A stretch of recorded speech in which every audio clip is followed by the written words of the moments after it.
Todos conocemos al rey David como un hombre conforme al corazón de Dios. Fue el joven pastor que venció a Goliat, el músico que calmaba al rey Saúl, y el líder que unió a Israel. Pero hasta los más grandes héroes pueden caer, especialmente cuando se olvidan de su propósito. La historia de su pecado comienza en un tiempo de guerra. La Biblia nos dice que era la primavera, la época en que los reyes salían a la batalla. Sin embargo, David, en lugar de estar con sus soldados liderando la carga, decidió quedarse en Jerusalén. Este fue su primer error: estar en el lugar incorrecto en el momento incorrecto, lejos de sus responsabilidades y con tiempo libre para el ocio y la tentación. Desde la terraza de su palacio, sus ojos se posaron en una mujer de gran belleza que se estaba bañando. Su nombre era Betsabé, y era la esposa de Urías, uno de los soldados más leales de David, quien en ese mismo instante estaba en el campo de batalla luchando por su rey. En lugar de apartar la mirada y honrar el matrimonio de su soldado, David permitió que el deseo creciera en su corazón. Mandó a preguntar por ella, y a pesar de saber que era una mujer casada, la hizo traer al palacio. Este acto no fue un simple error, sino una decisión consciente de usar su poder para satisfacer un deseo egoísta, ignorando por completo la ley de Dios y la lealtad de un hombre valiente. El pecado nunca viene solo, casi siempre trae consigo la necesidad de ocultarlo. Betsabé quedó embarazada, y David, atrapado en su propia trampa, entró en pánico. Su primer instinto no fue arrepentirse, sino encubrir su falta. Ideó un plan para hacer que pareciera que el hijo era de Urías. Llamó al fiel soldado del frente de batalla, esperando que fuera a su casa y estuviera con su esposa, pero Urías era un hombre de tal honor que se negó a disfrutar de la comodidad de su hogar mientras sus compañeros sufrían en la guerra. El plan de David había fracasado, y su desesperación lo llevó a cometer un pecado aún más terrible. Viendo que no podía ocultar su adulterio, David tomó una decisión fría y calculadora. Escribió una carta, la selló y se la dio al propio Urías para que la llevara a Joab, el comandante del ejército. La carta contenía una sentencia de muerte. Pongan a Urías al frente de la batalla más dura y luego retírense de él, para que sea herido y muera. Urías, sin saber que llevaba su propia condena, obedeció a su rey. Así, el hombre que luchaba por David fue asesinado por orden de David. El rey había añadido el asesinato a su adulterio, pensando que había resuelto el problema. Pero no sabía que Dios lo había visto todo, y que las consecuencias apenas comenzaban a manifestarse. Después de la muerte de Urías, David tomó a Betsabé como su esposa, y ella dio a luz a un hijo. A los ojos del pueblo, todo parecía normal. Pero ante los ojos de Dios, el pecado de David era una ofensa muy grave. El Señor envió entonces al profeta Natán para confrontar al rey. Natán, con gran sabiduría, no lo acusó directamente. En cambio, le contó una historia sobre un hombre rico con muchas ovejas que le robó la única corderita a un hombre pobre, a la que amaba como a una hija. David, lleno de ira por la injusticia, declaró que el hombre rico merecía la muerte. En ese momento, Natán lo señaló y pronunció las palabras que resonarían en el alma de David. Tú eres ese hombre. La confrontación de Natán fue como un espejo que obligó a David a ver la verdadera fealdad de sus acciones. El profeta le recordó todas las bendiciones que Dios le había dado, el reino, la protección y la prosperidad, y luego le anunció el juicio divino. David había actuado en secreto, pero Dios traería las consecuencias a la luz del día.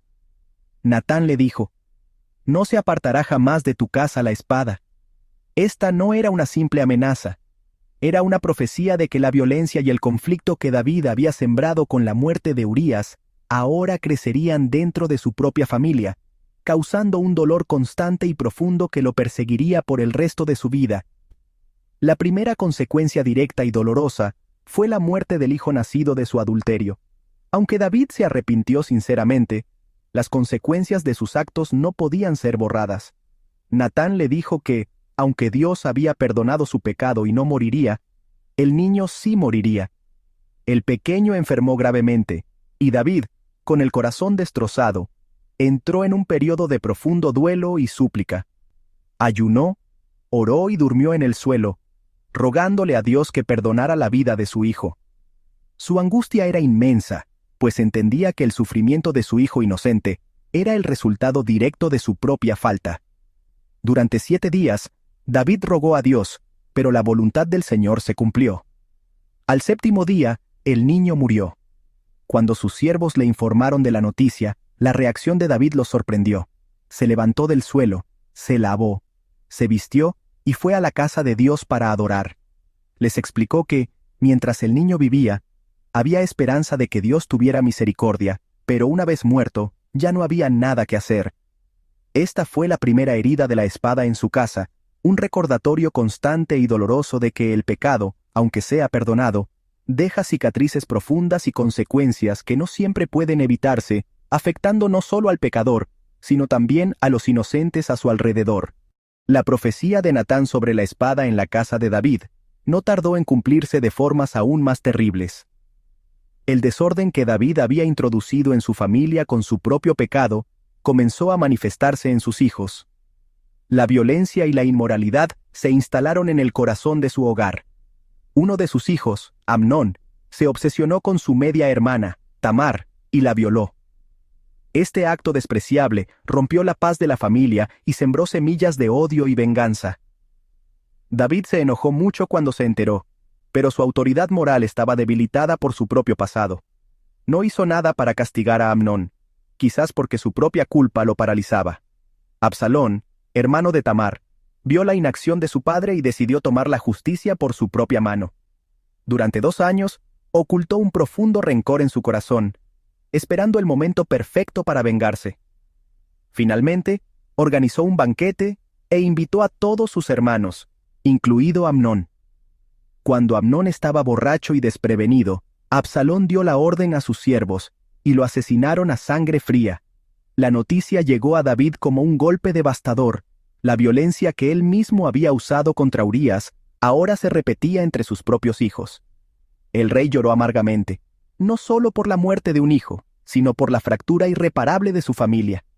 El conflicto no terminó ahí. Después de huir por el asesinato de Amnón, Absalón regresó a Jerusalén, pero su corazón estaba lleno de ambición y resentimiento hacia su padre. Con astucia y carisma, comenzó a robarse el corazón del pueblo de Israel, prometiendo una justicia que, según él, David ya no ofrecía. Su plan culminó en una rebelión abierta. Absalón se proclamó rey en Hebrón, y muchos en Israel lo siguieron. David, el gran guerrero, se vio forzado a huir de su propia capital, Jerusalén, humillado y abandonado. La profecía de Natán se cumplía a la vista de todos. La humillación que David había causado en secreto, ahora se manifestaba públicamente. La culminación de esta tragedia familiar fue la batalla final entre las fuerzas de David y las de Absalón. A pesar de la traición de su hijo, el corazón de David seguía siendo el de un padre. Su principal preocupación no era la victoria, sino la vida de Absalón. Dio órdenes explícitas a sus comandantes. Traten bien al joven Absalón por amor a mí. Pero en la batalla, Absalón quedó atrapado por su largo cabello en las ramas de un árbol. Joab, el comandante de David, desobedeció la orden del rey y lo mató. Cuando la noticia llegó a David, su dolor fue inmenso y desgarrador. No celebró la victoria, sino que lloró la muerte de su hijo rebelde, gritando: «¡Hijo mío, Absalón! ¡Hijo mío, Absalón! ¿Quién me diera que muriera yo en lugar de ti, Absalón! ¡Hijo mío, hijo mío!». La historia de David es una de las más humanas y dolorosas de la Biblia. Nos muestra que nadie, sin importar cuán cercano sea a Dios, está libre de la tentación y del pecado. Sin embargo, lo más importante de su historia no es su caída, sino lo que sucedió después. Cuando el profeta Natán lo confrontó, David no dio excusas ni culpó a otros. Su respuesta fue inmediata y sincera: «He pecado contra el Señor». Este reconocimiento humilde es el primer paso hacia la verdadera redención. En el Salmo 51, podemos leer la oración de arrepentimiento de David, un lamento profundo donde pide a Dios un corazón limpio y un espíritu recto. Una de las lecciones más poderosas de esta historia es la inmensa misericordia de Dios. Natán le dijo a David: «No morirás». A pesar de la gravedad de sus actos, adulterio y asesinato, Dios estuvo dispuesto a perdonarlo porque vio su arrepentimiento genuino. Esto nos enseña que no hay pecado tan grande que el perdón de Dios no pueda cubrir. Sin embargo, el perdón no siempre elimina las consecuencias. La historia de David nos muestra claramente que nuestras acciones tienen efectos reales y duraderos en este mundo. La espada nunca se apartó de su casa, y el dolor lo acompañó por el resto de sus días.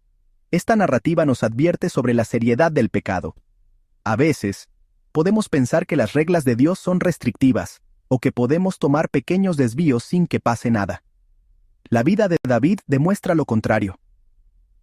Un momento de descuido, una decisión impulsada por el deseo, lo llevó por un camino de engaño, violencia y sufrimiento que afectó a toda su nación y destruyó a su familia desde adentro. Nos enseña a estar vigilantes, a no jugar con la tentación y a tomar en serio las enseñanzas de Dios, porque no son para limitarnos, sino para protegernos del dolor que el pecado inevitablemente causa. Finalmente, la historia de David nos deja una profunda lección de esperanza. A pesar de sus terribles errores y del inmenso dolor que sufrió como consecuencia, David nunca perdió su lugar como un hombre conforme al corazón de Dios. Su vida no se define por su pecado, sino por su arrepentimiento. Nos muestra que Dios puede usar incluso a personas rotas e imperfectas para cumplir sus propósitos.